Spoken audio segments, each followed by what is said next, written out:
नमस्कार प्यारे विद्यार्थियों, मीमांसा गुरुकुल के YouTube चैनल पे आपका पुनः स्वागत है।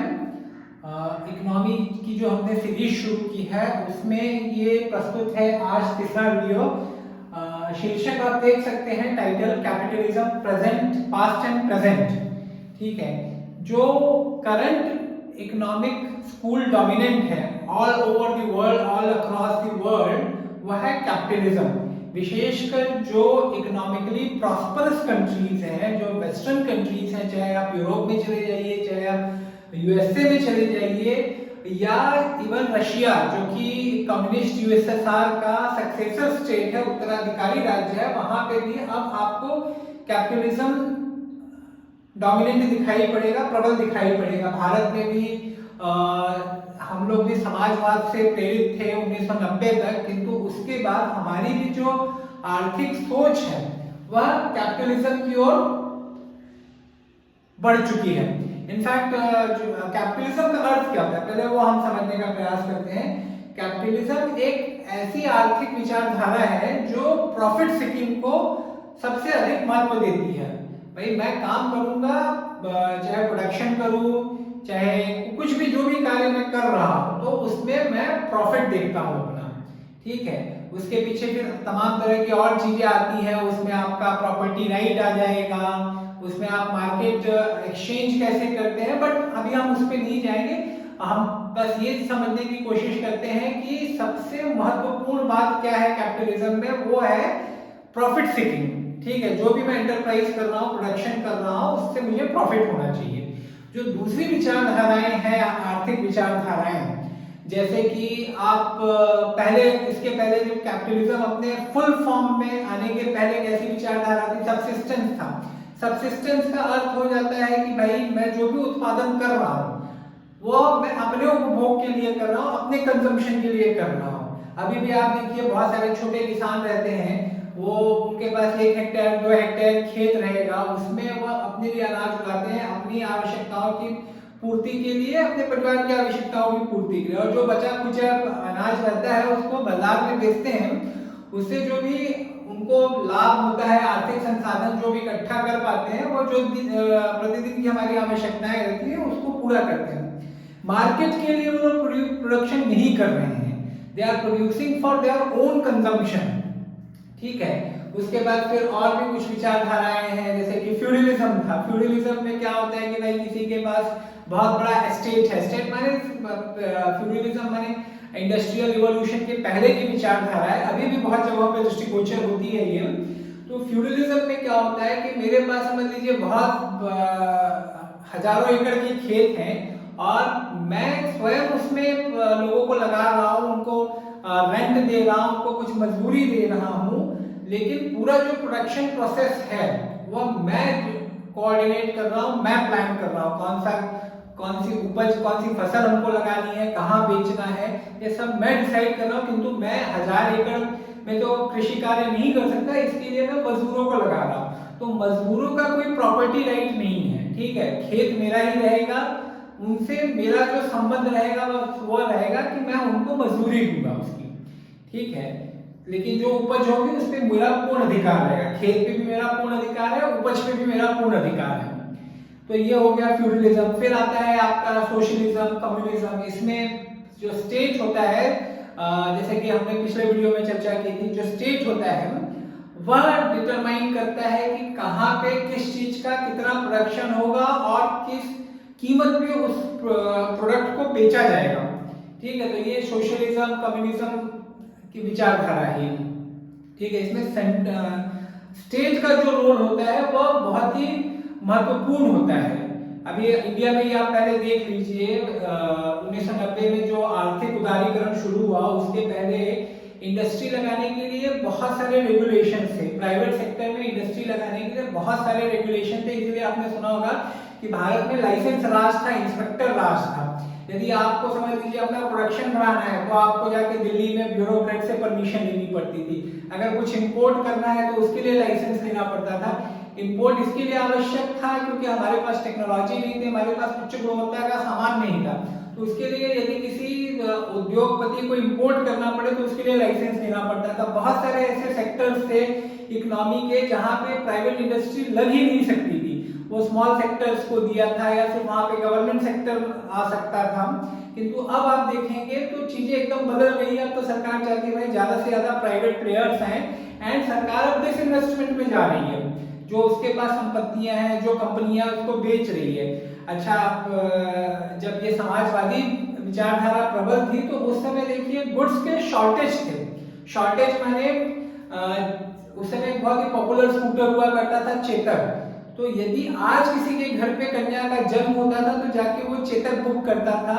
तो जब कन्या बड़ी होती थी, समझ लीजिए 18, 20, 22 साल की जब होती थी, तब चेतक की डिलीवरी होती थी। दहेज, जो दहेज दिया जाता था तब लोगों को चेतक मिलता था। कार में भी देखिए बहुत ही कम वैरायटी थी, एक पद्मिनी आती थी, एक प्रीमियम आती थी, बहुत ही कम वैरायटीज थी कार की। और आज देखिए इतनी कार्स हो गई है कि आपको नाम नहीं याद रहेगा।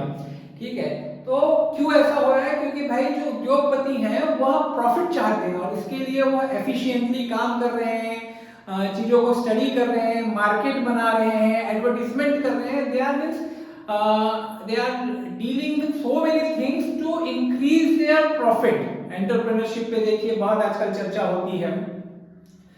तो ये बेसिक डिफरेंस है जो आर्थिक विचारधाराएं हैं, कैपिटलिज्म या अन्य विचारधाराएं हैं, इस पे ये छोटी सी चर्चा थी। अच्छा, कैपिटलिज्म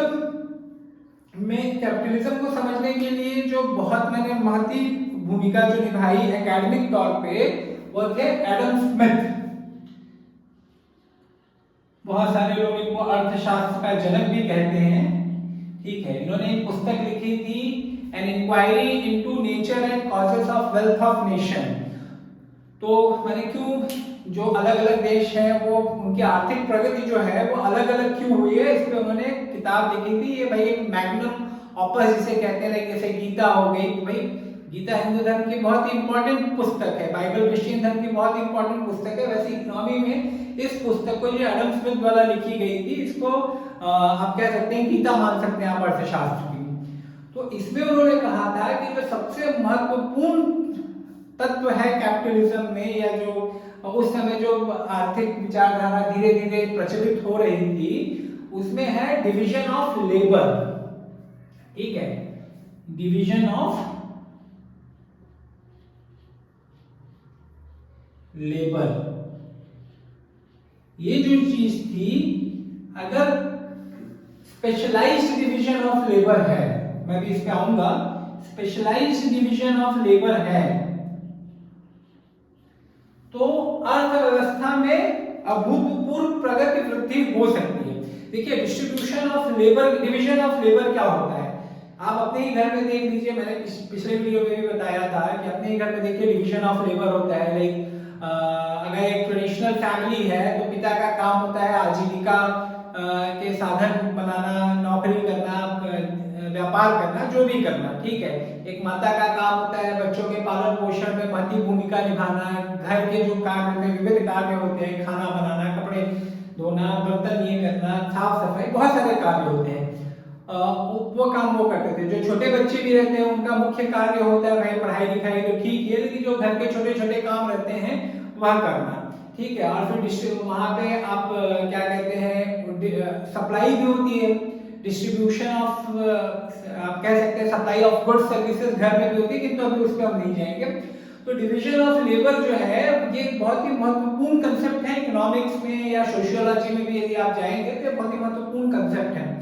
तो डिवीजन ऑफ लेबर, कृषि कार्य जो है, मैं थोड़ा पीछे जाता हूँ, जो कृषि कार्य है ये आज से लगभग 12,000 साल पहले शुरू हुआ। उसके पहले जो मानव प्रजाति थी यह क्या थी, यायावर थी, हंटिंग जो हो गया, कंदमूल खाना, जानवरों का शिकार करना, ये सब काम हम करते थे। किंतु जब कृषि कार्य 12,000 वर्ष पूर्व शुरू हुआ तो कुछ ही लोग, पहले तो क्या था, सभी को अपने खाने का जुगाड़, अपने परिवार के खाने का जुगाड़ करना पड़ता था। जाके मैंने घंटों जंगल में घूमना पड़ता था, चाहे कंदमूल लेना हो, चाहे शिकार करना हो।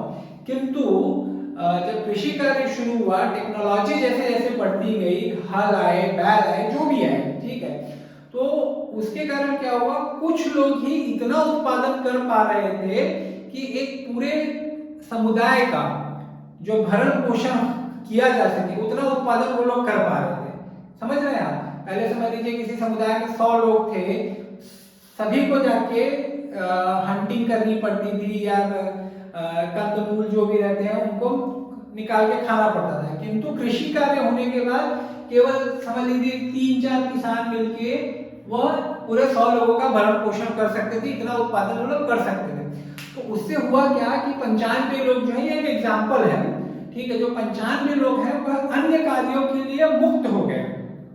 ठीक है, अन्य कार्यों के लिए लोग मुक्त हो गए तो उन्होंने कुछ भी कर सकते थे, जैसे कि पॉटरी हो गया, जो घड़े बनाए जाते हैं, बर्तन बनाए जाते हैं, चित्रकारी हो गया, गाना हो गया, पेंटिंग हो गई। फिर इसी से राज्य व्यवस्था का वो भी उद्भव हुआ, नगरीय संस्कृति का भी उद्भव हुआ। ये सब मैंने इस पे भी हो सकता है हम कभी आगे चर्चा करें, किंतु बहुत ही फैसिनेटिंग है, बहुत ही मैंने पढ़ने में समझने में बहुत ही अच्छी बातें हैं। जो राज्य व्यवस्था का उद्भव हुआ वह भी इसी डिवीजन ऑफ लेबर के कारण हुआ, जो स्पेशलाइज्ड डिवीजन ऑफ लेबर हुआ। स्पेशलाइज्ड वर्ड क्या हुआ यहाँ पे कि भाई अब कुछ ही लोग ऐसे थे जो पूरे समाज के, पूरे समुदाय के भरण पोषण का निर्वहन कर सकते थे, उनका कार्य नहीं था सिर्फ कृषि करना। तो बाकी लोग जो मुक्त हुए उन्होंने भी स्पेशलाइज्ड काम करना शुरू किया, किसी एक पर्टिकुलर क्षेत्र में जाकर उन्होंने काम करना शुरू किया। अब समझ लीजिए कोई संगीत में गया तो वो उसने पूरा संगीत का ही अभ्यास शुरू किया, बचपन से लेके अपने जब तक उसने काम किया वृद्धावस्था तक, मृत्यु तक संगीत ही में रहा वो। तो ये स्पेशलाइज्ड डिवीजन ऑफ लेबर जो हुआ उसके कारण जो अर्थव्यवस्था है वह डीप होती गई, बृहद होती गई, गुड्स एंड सर्विसेज का प्रोडक्शन बढ़ा, number of goods and services आए। समझ रहे हैं? जो ये सब हम लोग फ्री हैं, अभी मैं क्यों पढ़ा पा रहा हूँ आपको? अगर समझ लीजिए मुझे कंदमूल जाके खोद के खाना होता, शिकार करना होता, तो मैं आपको नहीं पढ़ा रहा होता, राइट? आप भी नहीं पढ़ रहे होते, आप भी जाके कहीं कंदमूल खोज रहे होते। तो इसके कारण स्पेशलाइजेशन जो डिवीजन ऑफ लेबर में हुआ उसके कारण आप कह सकते हैं जैसा समाज आज हम देख रहे हैं उसमें प्रमुख कारण ये है डिवीजन ऑफ लेबर का। अब इंडस्ट्रियल जो सोसाइटी आई 1700 1750 में, जो औद्योगिक क्रांति हुई, उसमें भी जो इंडस्ट्रियल टास्क थे उसमें भी बहुत ज्यादा स्पेशलाइजेशन होने लगा। ठीक है, स्पेशलाइज्ड डिवीजन ऑफ लेबर होने लगा। अब एडम स्मिथ ने पिन का एग्जांपल दिया था, उनका कहना था कि स्पेशलाइज्ड डिवीजन ऑफ लेबर होने के पहले एक जो मजदूर था वो 10 पिन का उत्पादन कर सकता था। ठीक है, लेकिन जब डिवीजन ऑफ लेबर में स्पेशलाइजेशन आया तो वही एक मजदूर लगभग 4800 पिन का उत्पादन कर सकता था। देखिए कितना अधिक अंतर आया। अब specialized division of labour pin के संदर्भ में क्या हो सकता है? एक पिन बनाने के लिए बहुत सारे अलग अलग प्रोसेसेस होते हैं, राइट? पहले आप रॉ मटेरियल को लेके आएंगे, उसको हो सकता है आपको पिघलाना पड़े, ठीक है, उसके बाद उसमें आपको एक पर्टिकुलर मोल्ड में माने किसी सांचे में उसे ढालना पड़ेगा कि वो पिन बने, ठीक है, उसकी नोक कितनी होगी, ऊपर का जो उसका हेड होता है वो कैसा होगा, डिजाइन आप कैसे करेंगे, अलग अलग चीजों के लिए अलग अलग प्रकार की पिन की आवश्यकता होती है, तो कैसे उसे डिजाइन करेंगे। पहले ये सारे कार्य एक ही आदमी करता था तो वो 10 पिन बनाता था, किंतु जब स्पेशलाइज्ड डिवीजन ऑफ लेबर हुआ तो यही कार्य अलग अलग लोग करने लगे। माने एक को ये कार्य दे दिया गया भाई आप पिघलाने का काम कीजिए, दूसरे को दे दिया गया आप सांचा बनाने का काम कीजिए, मोल्ड बनाने का काम कीजिए, तीसरे को दिया गया कि आप सांचे में ढालिए उसको, चौथे को सेल्स का दिया गया भाई आप जाके इसको बाजार में बेचिए। ऐसे मैंने बहुत सारी अलग अलग बातें, अलग अलग प्रोसेसेस को डिवाइड करके अलग अलग लोगों को बांटा गया। तो उससे हुआ क्या कि देखिए प्रोडक्शन कितना अधिक बढ़ गया, 10 पिन से सीधे 4800 पिन पर। अभी तो ऐसा माना जाता है कि टेक्नोलॉजी अब इतनी मैंने विकसित हो गई है और डिवीजन ऑफ लेबर इतना स्पेशलाइज्ड हो गया है कि अब एक जो वर्कर है वो लगभग 8 लाख पिन बना सकता है। सोचिए 10 पिन से कहां हम लोग अभी यहाँ पे आ गए हैं, 8 लाख पिन पे आ गए हैं। तो ये तो हो गया आपका डिवीजन ऑफ लेबर। अच्छा, स्पेशलाइज्ड डिवीजन ऑफ लेबर से प्रोडक्शन प्रोसेस क्यों तेज हुआ, क्यों उसमें बहुत ज्यादा वृद्धि हुई? उसके पीछे कुछ कारण जैसे आप गिना सकते हैं, वो यही है कि भाई आप एक ही काम यदि कर रहे हैं तो उसमें आप प्रैक्टिस के कारण परफेक्ट हो जाते हैं। अगर आप एक ही काम कर रहे हैं तो उसमें आप प्रैक्टिस के कारण परफेक्ट हो जाते हैं। दूसरा जो है आपका जो समय व्यतीत होता है माने आप एक काम कर रहे हैं, आपने पहले ढाला उसको, पिघलाया, ठीक है, उसके लिए आप किसी जगह पे गए, पिघलाने के बाद सांचे में डालने के लिए आप किसी जगह गए, आपका मेंटल एंड फिजिकल दोनों एफर्ट उसमें लगा, ठीक है। अब वो मेंटल एंड फिजिकल एफर्ट जो है वह बच जा रहा है। तो ऐसे कई कारण हैं जिसके कारण प्रोडक्शन प्रोसेस तेज हुआ जब से स्पेशलाइज्ड डिवीजन ऑफ लेबर आया है। तो एडम स्मिथ के टाइम पे लेकिन जो कैपिटलिज्म था पास्ट और आज का यदि आप कैपिटलिज्म देखेंगे तो उसमें बहुत सारे अंतर भी आए हुए हैं, ठीक है। पहले जैसा नहीं रह गया है कैपिटलिज्म। अभी भी जो उसका मुख्य उद्देश्य है, कैपिटलिस्ट का जो मुख्य उद्देश्य होता है वो क्या होता है, प्रॉफिट मेकिंग, प्रॉफिट सीकिंग, ठीक है। किंतु जो अब इकोनॉमिक एक्टर्स हैं वो बदल गए। इकोनॉमिक एक्टर्स माने जो लोग प्रोडक्शन प्रोसेस में, distribution of goods and services में जो भी पार्टिसिपेट करते हैं, we all are economic actors, हम सभी लोग इकोनॉमिक एक्टर्स हैं। फिर जो इकोनॉमिक इंस्टीट्यूशंस हैं वो भी बदल गए हैं। अब जो रूल्स होते हैं, रेगुलेशंस होते हैं कि भाई कैसे इकोनॉमी काम करेगी, जैसे बैंक होता है, रिजर्व बैंक ऑफ इंडिया हो गया, सेबी हो गया, क्या कर सकते हैं मार्केट में आप, क्या नहीं कर सकते हैं, इस पे भी बहुत सारे अब परिवर्तन आ गए हैं पहले की तुलना में और अब की तुलना में। तो ये मुख्यतः जो यह वीडियो है ये आपको एक बेसिक इंट्रोडक्शन देने के लिए है कि पहले की कैपिटलिज्म में क्या था और अब आगे की कैपिटलिज्म में, हम आगे की वीडियो में देखेंगे कि आगे आज का जो कैपिटलिज्म है वह कैसा है, ठीक है। लेकिन दोनों में जो मुख्य बात है वो यही है कि प्रॉफिट सीकिंग दोनों के लिए इंपॉर्टेंट है। फिर अभी कुछ चीजें और भी चेंज हो गई है, जैसे जैसे देखिए टेक्नोलॉजी बढ़ती है वैसे वैसे कैपिटलिज्म का स्वरूप भी बदलता है। Technology is very important thing for a capitalist enterprise, and capitalist enterprise जो है वो इनोवेशन भी लाता है, नवाचार। उसे क्या करना है, प्रॉफिट सीकिंग करना है, ठीक है। तो वो क्या करेगा, नई नई टेक्नोलॉजी डेवलप करेगा। तो दोनों एक दूसरे के पूरक हैं। टेक्नोलॉजी कैपिटलिज्म को आगे लेके जाती है और कैपिटलिज्म टेक्नोलॉजी को आगे लेके जाता है। अब समझ लीजिए कि अगर आप फोन की बात कर लीजिए, पहले आप देख लीजिए कैसे फोन हुआ करते थे। आज से 15-20 साल पहले कंपास के शेप में फोन आया करते थे with limited features, but now as you can see phones are so powerful these days, they are like super computers, ठीक है। एकदम ब्यूटीफुल कैमरा होगा उनका, ब्यूटीफुल पिक्चर्स आप ले सकते हैं, पता नहीं क्या क्या कार्य आज आप एक फोन से कर सकते हैं। एंड देखिए इलेक्ट्रॉनिक्स जो है ये अभी वर्ल्ड में जो सबसे बड़ी कंपनी है मार्केट कैपिटलाइजेशन के हिसाब से, कौन है वो, एक बेसिकली फोन बनाने वाली कंपनी एप्पल, ठीक है। तो एप्पल टेक्नोलॉजी को वो भी आगे लेके जा रहा है, नए नए देखिए इनोवेशन करते रहता है, बहुत सारे अलग अलग इनोवेशन वो लोग लेके आते रहते हैं। तो ये सिर्फ फोन कंपनी तक नहीं सीमित है, ये आपको अर्थव्यवस्था के सारे जो सेक्टर्स हैं, क्षेत्र हैं, सभी जगह आपको दिखेगा। They are always innovating, they are always trying to become more efficient, ठीक है। तो कैपिटलिज्म आपकी टेक्नोलॉजी को भी वो आगे लेके जाता है, टेक्नोलॉजिकल प्रोग्रेस को बढ़ाता है। तो ये तो हो गया आपका एक बेसिक इंट्रोडक्शन। नेक्स्ट वीडियो में हम इस पे और चर्चा करेंगे। यदि आपको ये वीडियो अच्छा लगा है तो प्लीज इसको आप सब्सक्राइब कर सकते हैं, शेयर कर सकते हैं एंड अपने कमेंट्स अवश्य दीजिए, हम उसकी प्रतीक्षा करते हैं। धन्यवाद।